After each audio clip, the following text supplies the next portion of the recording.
Now, in particular here, it says that fathers are to be careful that they not provoke their children to wrath, not provoke their children to anger.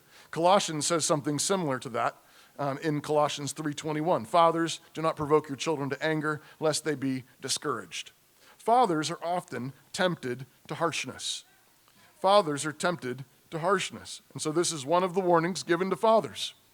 Do not be harsh with your children. But what happens sometimes is they're harsh, and then in reaction to their failure, absent and distant. So a dad, listens to a sermon like this and says, "That's it. I'm going to be the head of my household. That's it. I'm going to do it." And he goes home and says, "Honey, I've got some ideas." And she says, "I don't really think that's a great idea." He says, "I'm trying to lead here." and she says, "Well, I don't know. I think that's kind of lame and that's dumb." And he says, "Every time I try," and then he stomps off. He says, "Fine, do it yourself." Look, first of all, that was not good leadership. Trying to lead, that was not trying to lead. Like, is that how you fix your car? Some of you are like, "Yes."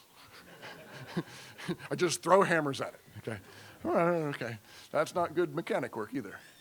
No, that's not good leadership. But what happens is you get an idea. You say, "Well, I want to be a good leader. I want to be a good leader." Good, okay? Be a good leader, not a stupid leader. Be a good leader, not a harsh leader. Be a kind leader, not a difficult leader. Right? That means lead, but be gracious. Lead, be kind. Lead, ask for input. Lead, ask for feedback. Listen to it. Take it on board. Don't be easily offended. That's faithful lead. But what happens is we frequently veer into ditches. We veer into the ditch of, we're going to be intense and we're difficult, and you veer into the ditch of harshness. And then because that doesn't work, because it never does, men will veer into the ditch of abdication and apathy. "Well, I tried to lead. Forget it. I'm not going to do it anymore." Well, that's not good leadership either. And both of those are tempting your children to wrath. Both of those are provoking your children to wrath. Your own wrath, that provokes them to wrath. Your harshness, your difficulty, that provokes them to wrath. But also your abdication and your apathy. You're not addressing things that you know you need to address. Well, that's provoking people to wrath too. Some of you may have grown up with a dad who's like, "Yeah, he was just, I love him, and he was, but he's just a bump on the wall. He was gone. He was absent. Maybe said 2 words to me all my life."